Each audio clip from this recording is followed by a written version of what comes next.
Here, I would like to strike the last word. Gentlewoman is recognized for 5 minutes. Thank you, Madam Chair. I would plead with my colleagues to reject the Pence Amendment and not to defund Planned Parenthood. And I mean that as a double entendre, to not defund the ability of women to plan parenthood. I know of what the previous speaker, the gentleman, referred to, all those well-meaning people who want to speak about the value of life and not funding contraception and not wanting to make an abortion, which is the law of the land, available if people choose that. I am really touched by the passion of the opposite, to want to save black babies. I can tell you I know a lot about having black babies. I've had 3 of them. And I had my first one when I was 18 years old, at the ripe old age of 18.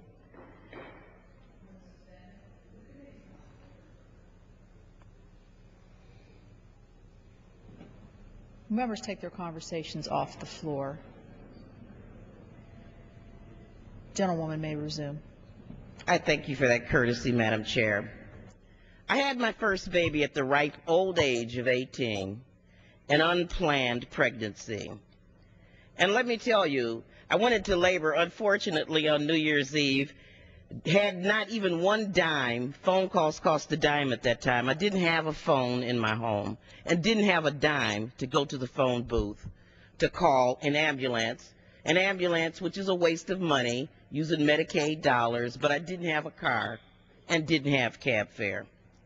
I just want to tell you a little bit about what it's like to not have Planned Parenthood. You have to add water to the formula.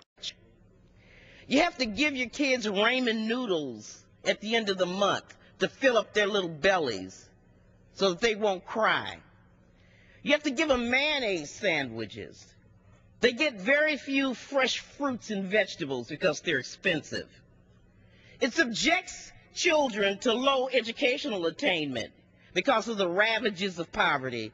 One of the biggest problems that school districts have in educating some of these poor black children who are unplanned is that they're mobile. They're constantly moving because they can't pay the rent.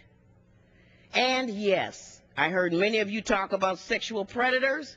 It subjects them to sexual predators, as when you try to go out and do a little work, you have to leave your kids with just anybody because you don't have $800 to $1,200 a month for child care.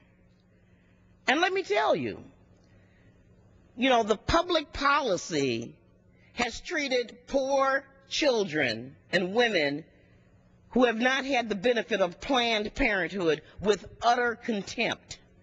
These same children, has been very difficult to get them health insurance through CHIPS.